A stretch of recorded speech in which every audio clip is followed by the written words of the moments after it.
सो हम करने वाले हैं आदिकाल के MCQ और ये मोस्ट इम्पोर्टेंट है। सो आदिकाल का दूसरा नाम वीरगाथा काल भी है। शुरू करते हैं।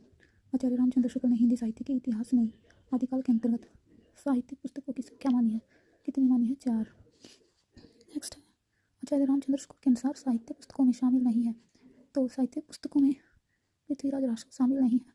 विजयपाल रासो, हामिर रासो, कीर्तिलता ये साहित्य पुस्तकों में शामिल है। आचार्य रामचंद्र शुक्ल के अनुसार 30 भाषा काव्य की कुल कितनी पुस्तकें प्रसिद्ध हैं?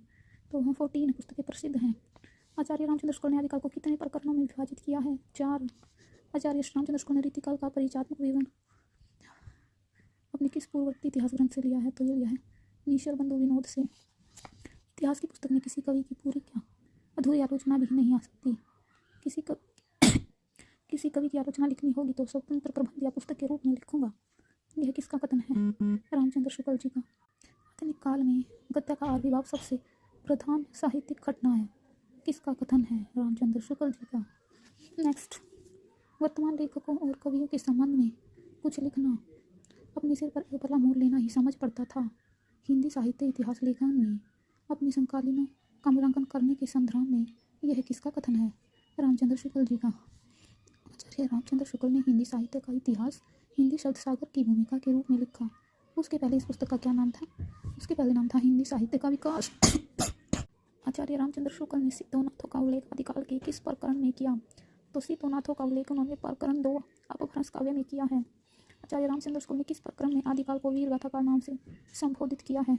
तो प्रकरण 3 में वीरगाथा काल कहा है।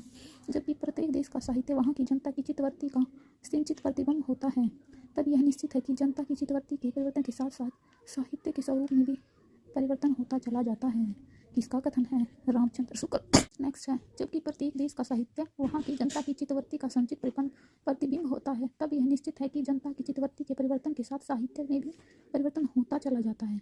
जो ये कथन है रामचंद्र शुक्ल जी का, इन्होंने इतिहास ग्रंथ के किस भाग से किया है? तो काल विभाग में। जनता की चित्तवृत्ति वही वाला जो कथन होता है के निर्धारण में आचार्य रामचंद्र शुक्ल ने किस परिस्थिति का उल्लेख नहीं किया है? तो इन्होंने आर्थिक परिस्थिति का उल्लेख नहीं किया है।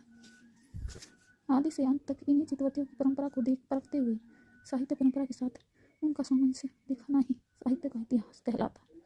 यह किसकी परिभाषा है? रामचंद्र शुक्ल जी की। हिंदी गोविंद रत्नमाला किसकी पुस्तक है? श्याम सुंदर दास जी की। कविता कौमुदी किसकी पुस्तक है? राम नरेश त्रिपाठी की। ब्रज माधुरी साहब किसकी पुस्तक है? योगी हरि की। आचार्य रामचंद्र शुक्ल के साहित्य इतिहास के संदर्भ में असत्य, तो यही असत्य है कि आधुनिक काल को वैज्ञानिक काल का ये असत्य है। वो सत्य कौन से हैं? कि हिंदी साहित्य का 900 वर्षों का इतिहास 4 काल में विभक्त है। आदिकाल को वीरगाथा काल कहा है। 3 मिनट हो गए।